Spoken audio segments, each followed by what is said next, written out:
परिवर्तन पाहिजे विचारात. इथून माणूस बदलला पाहिजे. माणसं इथून बदलली.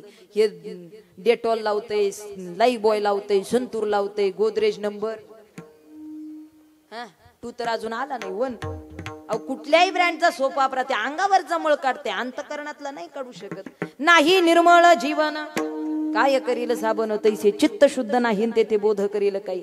माणसाचं मन निर्मळ पाहिजे. तुका म्हणे चित्त करावे निर्मळ.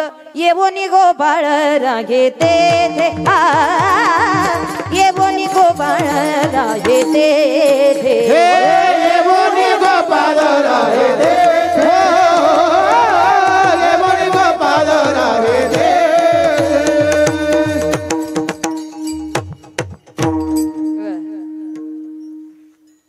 खरी अर्थानं सध्याच्या काळामध्ये एज्युकेशन वाढलेले आहे, लाईफस्टाईल बदललेली आहे माणसाची. आणि म्हणून धोतर नेसणारा बाप आणि लुगडं नेसणारी आई माणसाला पटत नाही, आवडत नाही. एक जण मला म्हटला, ताई कीर्तनात आई बापाचं महत्व सांगत जाऊ नका. म्हटलं मग कुठे सांगावं तेवढं तरी सांग. कुठे सांगितल्यानंतर माणसांच्या वृत्तीत परिवर्तन होईल. नाही नाही म्हणले, काय उपयोग आहे आई बापाचं महत्व सांगून. म्हटलं का रे, तुझे आई वडील आहेत ना? आहेत, पण काही उपयोग नाही. म्हटलं का? बापाला गुडघ्यानं चालता येईना, नाताला आईना स्वतःच्या हातानं खाता येईना. बापाला चालता येत नाही. दिवसभर मी ऑफिस मध्ये कुठे बाहेर कष्ट करायचे आणि घरी आल्यानंतर यांच्या सेवेला लागायचं. अहो किती दिवस करणार मी तरी. वैताग आला. कुणाचा? आई बापाचा. आता वैताग आला. म्हटलं अगदी खरंय दादा तुझं, अगदी खरंय. आज आई बापाचा तुला वैताग येणं हे साहजिक आहे. तुलाच काय, सगळ्यांनाच वैताग आला. तुला वैताग येणं साहजिक आहे. पण एक गोष्ट ध्यानात ठेव, आज तुला वडिलांना चालवायचा, त्यांना चालता येत नाही म्हणून त्यांना आधार द्यायचा कंटाळा येतो. एक गोष्ट तुझ्या ध्यानात ठेव, ज्या वयात तुला तुझ्या पायानं चालता येत नव्हतं, कुणी चालायला शिकवलं? हे जग कोणी दाखवलं? अरे बापानं स्वतःच्या खांद्यावरती घेतलं, तुला जगामध्ये फिरवलं ना.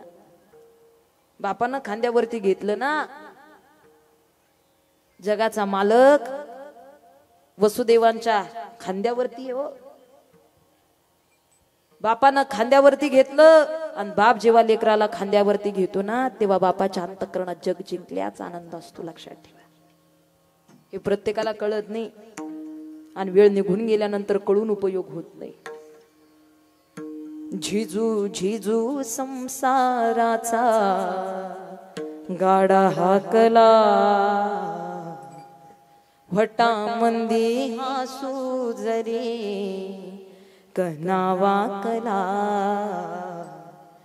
गढीवर तू तांब जरा, ऐक त्याची धापर, लई अवघड हाय गड्या उमगाया बापर, उमगाया बापर, लई अवघड हाय गड्या उमगाया बापर, उमगाया बापर. आमच्या आजोबांनी मी सांगायचे, चतकोर भाकर जर हातावरती आली ना बाबा, त्या चतकोर भाकरीला सुद्धा कधी चटणी मिळत नव्हती. मिळाली चटणी तर कधी तेल मिळत नव्हतं, कधी मीठ मिळत नव्हतं. आहे त्या परिस्थितीमध्ये त्यांनी जीवन जगलं. आज जी जुनी जाणती माणसं आहेत, आज तरुणांना माझं आव्हान आहे, माझी सांगणं आहे, जुन्या जाणत्यांचा अपमान कधी करत जाऊ. अर्धी भाकर त्यांना कमी द्या, त्यांना वाईट नाही वाटत बरं का. भाकरी कमी मिळाली त्यांना वाईट नाही वाटत. अर्धी भाकर त्यांना कमी द्या, पण जगासमोर त्यांचा अपमान कधी करत जाऊ नका, एवढी विनंती आहे. कारण ते पोटातली भूक सहन करणं त्यांना परिस्थितीनं शिकवलं. 2-2 दिवस कधी उपाशी काढायचे आणि मिळाली एखादी शेळी भाकरी तर ती वाटून खायची.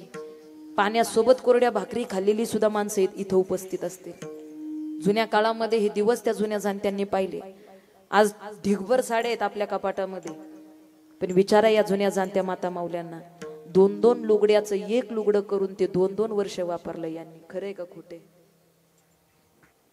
आज जर सुनेनं एखादी नवीन साडी आणली आणि सासूनं जर तिच्याकडे रागानं पाहिलं तर सुनेला राग येतो. राग बडबड बडबड करू लागते, तुमच्या पैशाचे आणले का, माझा नवरा कमावतो, तुम्हाला काय राग येण्याचं कारण आहे. पण माझी विनंती सुनांना सुद्धा, कधीच त्या सासूवरती डोळे वाटारून बोलत जाऊ नका. आणि आईत खाती असं तर कधीच म्हणू नका. कोणतेच जुनी जाणती माणसं आईत बसून खात नाही. त्यांनी अपार कष्ट केलेत, हाडाची काढीन रक्ताचं पाणी केले, दुष्काळाचा काळ त्यांनी पाहिला, 2-2 दिवस उपाशी पोटी त्यांनी दिवस काढलेत. आणि म्हणून आज आपल्या ताटाला पंचपक्वान्नाचं जेवण आहे. विसरून नाही चालणार. जगाचे उपकार विसरा, पण आई बापाचे उपकार कधी कोणी विसरू नका, एवढं ध्यानात ठेवा. कारण हाडाची काढीन रक्ताचं पाणी त्या बापानं केलेलं आहे. माझी प्रत्येकाला विनंती आज, नाही इतरासाठी जगता आलं चालेल, पण आपल्या बापाच्या कष्टासाठी आपल्याला जगता आलं पाहिजे चांगलं. बाप कष्टाचा कावाडी ऊस मळ्यात तोडतो या, बाप कष्टाचा कावाडी ऊस मळ्यात तोडतो या, भाकर पोरांना ठेवूनी कांड मुसाच चाखतो या, खमीस खवाटी फाटलेलं सुई दोऱ्यानं शिवलेलं, माझ्या बापाच्या धोतराला सदा ठिगाळ जोडलेलं, आली जत्रा गावाची, आली जत्रा गावाची, बाप बाजारला जायाचा, आन उधार पाधार कापड पोरांना नाहीचा. आजही ती माणसं आहेत बरं का. कपड्याच्या दुकानात जर बाप गेला तर त्या दुकानदाराला सांगतो सगळ्यात कमी किमतीचं कापड दाखवा, सगळ्यात कमी किमतीचं कापड दाखवा. अरे माझ्यासाठी चांगलं कापड घेऊन काय उपयोग आहे. आणि ज्यावेळी पोरासाठी कपडे घ्यायला जातो ना, तो बाप सांगतो दुकानातलं सगळ्यात भारीतला भारी शर्ट दाखवा, माझ्या लेकासाठी घ्यायचंय. हो बाप म्हणतात त्याला. स्वतःला चप्पल आणायची म्हणली ना, तो 150-200 पर्यंतची चप्पल घेऊन येतो. काय करायचं जास्त महागातली चप्पल आणून, कधीतरी तुटणार आहे, काय माझ्यासाठी खर्च करू. पण जेव्हा पोरासाठी चप्पल आणायला जातो ना, तो बाप पैशाचा विचार नाही करत. अरे चांगला बूट तुला कुठला आवडतो, घे दादा, तुला जो आवडतो तो बूट घे रे. मग 1000-1500 पर्यंतचा बूट का असे ना, तो बाप त्या पोरासाठी त्यांचे स्वप्न पूर्ण करण्यासाठी उभा आयुष्य झटतो. गावची जत्रा यात्रा तोंडावरती आली, खिशात रुपया नाही बापाच्या. अरे गावची जत्रा तोंडावरती आली, खिशात रुपया नाही बापाच्या. आणि ज्या वेळी पिशव्या घेऊन बाप बाजारला निघतो, त्यावेळी घरातली पोरं त्या बापाच्या चेहऱ्याकडे पाहतात, बायको बापाच्या चेहऱ्याकडे पाहते. अहो गावच्या जत्रेला काही साहित्य सामान घरचा किराणा भरायचा आहे, किराणा घेऊन या. बाप पिशवी घेऊन निघतो, खिशात रुपया नाही बापाच्या. पण ज्या वेळी तो बाजारावरून माघारी येतो ना, तेव्हा 2-2 पिशव्या भरून किराणा घेऊन येतो. कदाचित आजही आपल्याला हे गणित कळालं नसेल बापाचं. तो उधार का होईना, कर्ज काढून का होईना, पण आपल्या पोरांचं सुख आणि स्वप्न पूर्ण करण्याचा प्रयत्न करतो.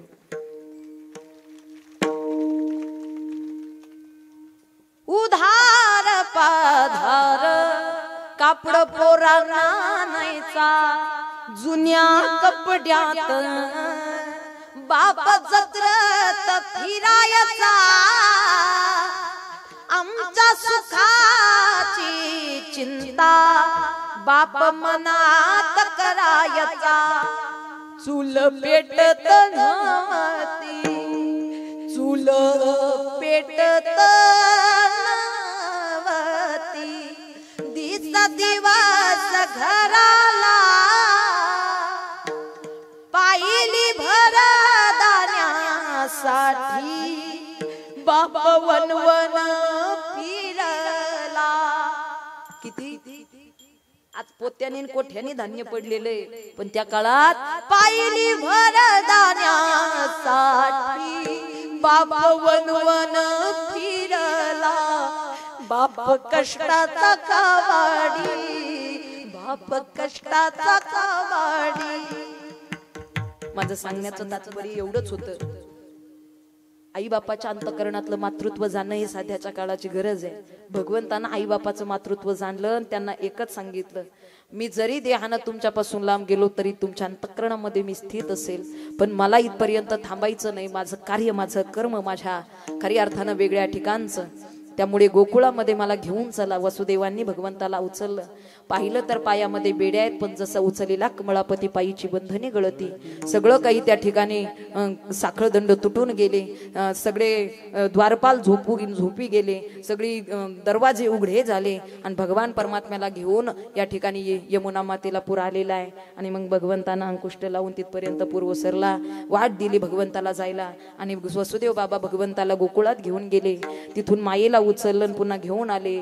कंसाला कळालं माये त्या ठिकाणी 8वा पुत्र जन्माला आलेला आहे, पण ते पुत्र नसून पुत्री आहे. कोणी का असे ना, पण मारणं हे मारायचं हे ठार आपल्याला ते निश्चित केलेलं आहे. त्यामुळे त्या कंसानं त्या ठिकाणी त्या मायेला उचललं, आकाशामध्ये भिरकावलं. ती आकाशातच गुप्त झाली आणि तुझं लागी वधी उपजला मज आधी असं बोलून त्या ठिकाणी ती लुप्त झाली. आणि इकडे भगवान परमात्मा जन्माला आलेत याचा आनंद गोकुळामध्ये या ठिकाणी सर्व गोकुळवासियांना कळाला. गोकुळीच्या सुखा अंतपार नाही लेखा, बाळकृष्ण नंदा घरी आनंदले आनंद नरणारी. खरी अर्थानं प्रत्येकाच्या अंतकरणामध्ये प्रत्येकाच्या अंतकरणात, प्रत्येक गवळणीच्या अंतकरणात, प्रत्येक गोपाळाच्या अंतकरणामध्ये एक मोठा आनंद निर्माण झालेला आहे. आणि लगबग झाली सुरू सगळ्या गोकुळामध्ये की नंदबाबांच्या घरी लाला भयो नंदबाबांच्या घरी खरी अर्थानं गोकुळामध्ये कृष्ण जन्माला आलेला आहे. आणि एवढं सुंदर रूप बाळाचं ते पाहिलं. प्रत्येक जण तिथपर्यंत भुलून गेलं, कारण देवाचं रूपच तेवढं गोड आहे. परमात्मा इतका सुंदर, संतांनी जे वर्णन केलं ते खोटं नाही. मग ते पंढरीश पांडुरंग परमात्म्याचं असू द्या, नाही तर गोपालात भगवान श्रीकृष्णाचं असू द्यात. कृष्ण मूर्ती होय गे कळो आली सोय गे, कृष्ण मूर्ती होय गे कळो आली सोय गे, प्राणाचाही प्राण माझा, प्राणाचाही प्राण माझा, सुख सांगू काय गे, कृष्ण मूर्ती होय गे कळो आली सोय गे, प्राणाचाही प्राण माझा, सुख सांगू काय गे, कृष्ण मूर्ती होय गे.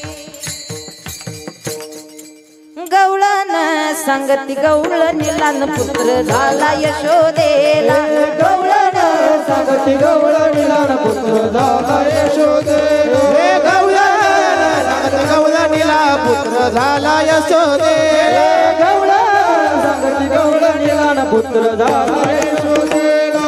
एक धावी एक पुढे ताटी बाटी सुंद बडे, एक धावी एक पुढे ताटी बाटी सुंद बडे, एक धावी एक पुढे ताटी बाटी सुंद बडे, एक धावी एक पुढे ताटी बाटी सुंद बडे. हे गवळण हे गवळण हे गवळण सांगती गवळणीला पुत्र झाला यशोदेला, गवळण सांगती गवळणीला पुत्र झाला यशोदेला, गवळण सांगती गवळणीला पुत्र झाला यशोदेला, गवळण सांगती गवळणीला पुत्र झाला यशोदेला.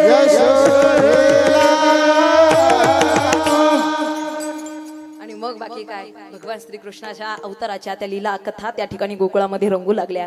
मग गोकुळावासियांना खरी अर्थानं फार मोठा आनंद तर झाला, पण एक एक गवळण यशोदा मातेकडे यायची आणि गोपाल कृष्णांचे काही कारनामे सांगायची. हळूहळू हळू वय वाढू लागलं, खरी अर्थानं रांगू लागले, चालू लागले, बोलू लागले. आणि मग सगळ्या गोपाळांसहित खोडकर वृत्तीचे भगवान श्रीकृष्ण प्रत्येक गोपाळवासियांच्या घरी जायचे. कोणाची धाडी विणीची गाठबांध, कोणाची चोरी कर, अशा अशा बऱ्याच लीला त्या ठिकाणी भगवंताने केल्या. आणि मग बाकी काही गवळणी वैतागायच्या, यशोदा मातेकडे यायच्या. गोकुळी राहावे का जावे, गोकुळी राहावे का जावे, राहावे का जावे, गोकुळी राहावे का जावे. यशोदे कृष्णा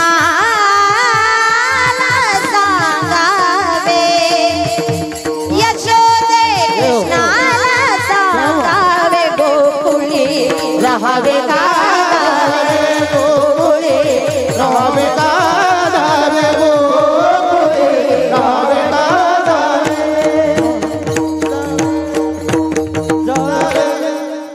काय ग यशोदे, किती घोड्या करतो तुझा काना. बांधा उकळाला याला, बांधा उकळाला, नंदाचा पोर याला बांधा उकळाला. जात मी होते मथुरे बाजारी, येऊनी दरी तो हा साडी किनारी. लाज नाही आला, लाज नाही आला, कुणी बांधा उकळाला. यशोदेचा कान्हा बाई बांधा उकळाला, बांधा उकळाला याला, बांधा उकळाला. यशोदेचा कान्हा याला बांधा उकळाला, यशोदेचा कान्हा याला बांधा उकळाला.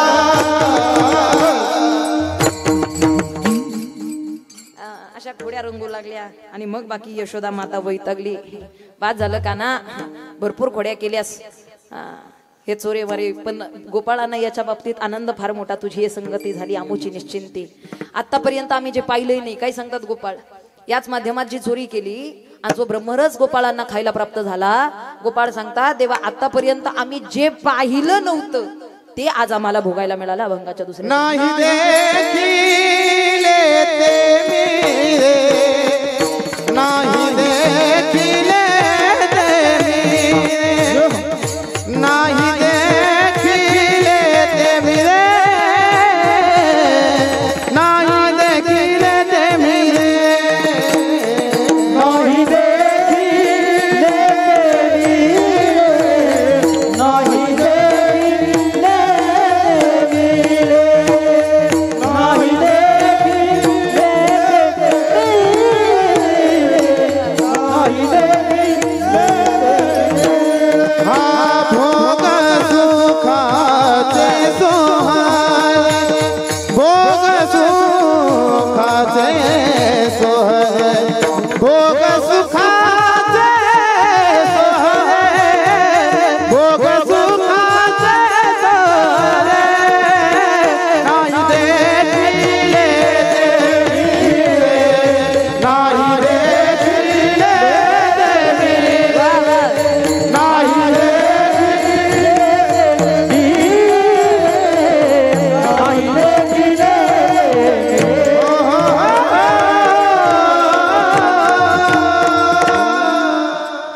वा. नाही देखिले ते मिळे, भोग सुखाचे सोहळे. हा, इथे सामान्य सुख नाही सांगितलं. तुका म्हणे सुख समाधी हरिकथा आणि भव व्यथा गायिलो. तो देवाच्या सानिध्यातलं, देवाच्या चिंतनातलं, देवाच्या ब्रह्मरसाचं सुख मिळणं हे फार कठीण आहे आणि ते आम्हाला मिळालं. नाही देखिले ते मिळे, आतापर्यंत पाहिलंही नव्हतं पण ते आज भोगायला मिळालं. हे फक्त आणि फक्त तुझ्या कृपेमुळे देवा. त्यामुळे खरंच तुझं सानिध्य प्राप्त झालं, आमच्या जीवनात निश्चिंत वृत्ती भावना निर्माण झाली. बास, आम्हाला दुसरं काही नको रे याच्यापेक्षा. भगवान श्रीकृष्ण म्हणले, बास झाला, आता सगळं झालं ना, आता चला घरी. म्हणले, घरी चला. अरे घरी कशाला जावायचं, घरी कशाला जाऊ आम्ही. घरी काय, घरी ताकाचं सरोवर आहे. ताक म्हणजे आसार असतं बरं का. कारण आपण तूप काढण्याची प्रोसेस आपल्या सगळ्यांना माहित आहे. आजी, तूप काढण्याच्या, आता जुन्या काळात तूप काढलं जायचं, पण सध्याच्या काळात आता पॅकेट मधलंच तूप, पण पॅकेट मधलंच दही, दूधही पॅकेट मधलंच. पण आपल्याकडे आहेत अजून गाई म्हशी आहेत ना. प्रत्येकाच्या घरी एक तरी गावरान गाई असावीच असावी. मी स्वतः गोसेवक आहे.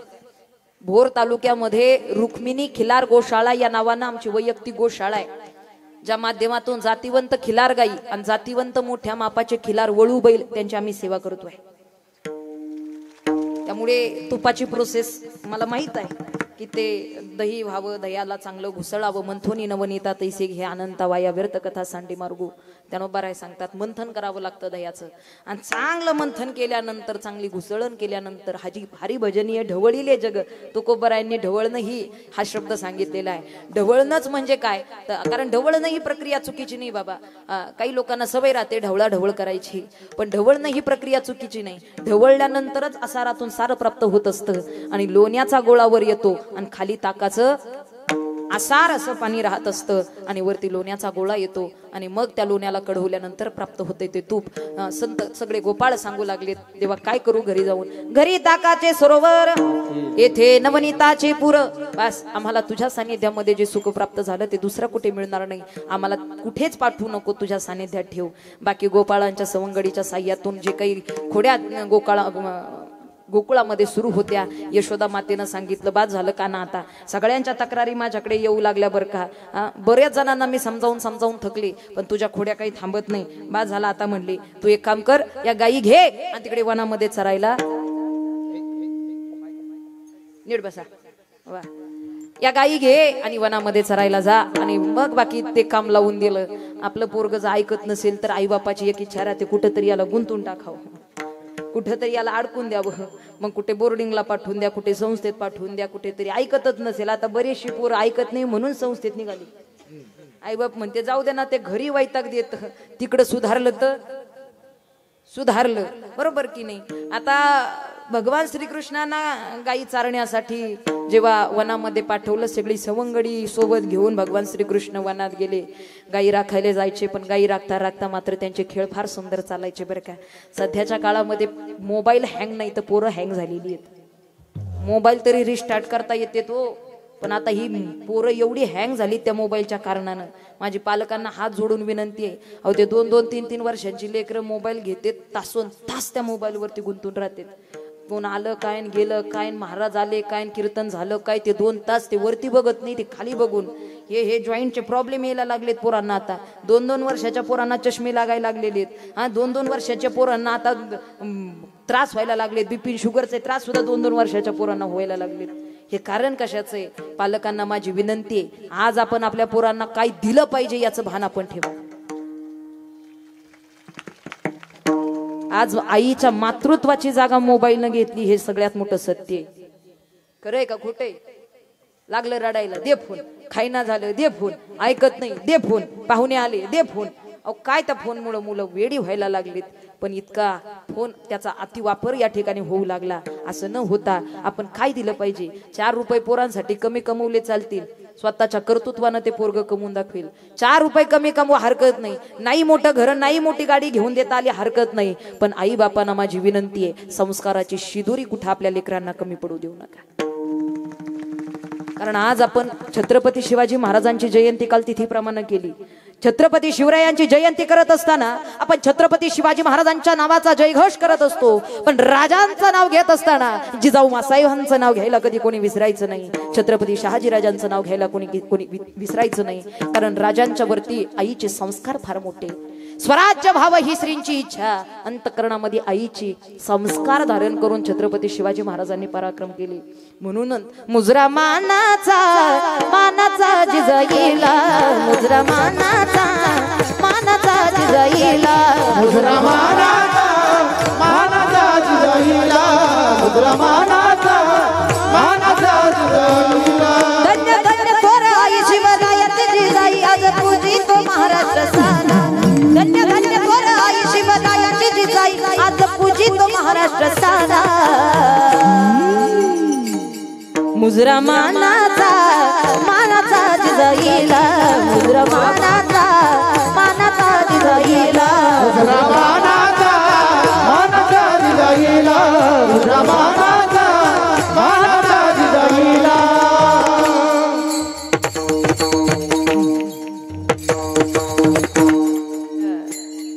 खऱ्या अर्थाने हे आईचे संस्कार, वडिलांचे संस्कार मुलांपर्यंत पोहोचावे. पण सध्या काळात मोबाईलचा काही खेळ नव्हता. ते बी काय म्हणते पबजी का काय ते तसलं नव्हतं, किंवा इतर काही गेम्स नव्हते. खऱ्या अर्थानं हमामा पोरा हमामा पोरा हे हमामा पोरा हमामा, घुमरी वाजला मामा. हे हमामा पोरा हमामा, घुमरी वाजला मामा. घुमरी वाजे घुमाना, हे घुमरी वाज घुमामा, घुमरी वाज घुमामा. हे हमामा पोरा हमामा, हमामा पोरा हमामा, हमामा पोरा हमामा, हमामा पोरा हमामा. हे हमामा पोरा हमामा, हमामा पोरा हमामा, हमामा पोरा हमामा, हमामा पोरा.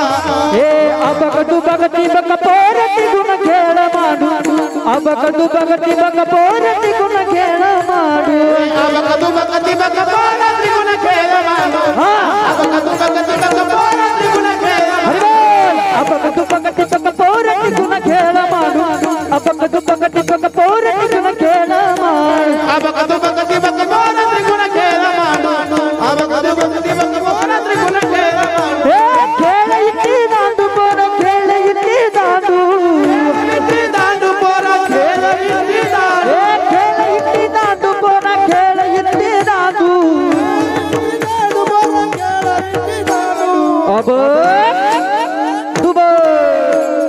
अगं दुबा घरी बोल अबक दुबक दुबक बोल त्रिगुण खेळ माडू अबक दुबक दुबक बोल त्रिगुण खेळ माडू अबक दुबक दुबक बोल त्रिगुण खेळ माडू अबक दुबक दुबक बोल त्रिगुण खेळ माडू त्रिगुण खेळ माडू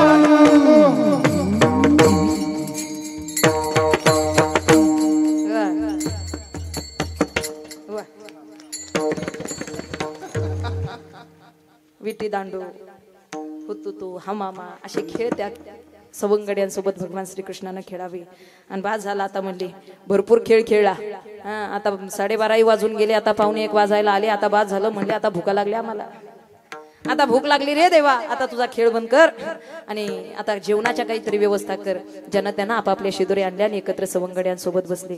भगवान श्रीकृष्ण ज्यावेळी सवंगड्यांसोबत जेवायला बसले पा, मोठ्याच्या घरचा लेख होता, श्रीमंताचा लेख होता, नंदबाबांचा लेख, पण खऱ्या अर्थानं सामान्य घरच्या शिदोऱ्या सुद्धा गोपाल श्रीकृष्णांनी एकत्रित खाल्ल्या.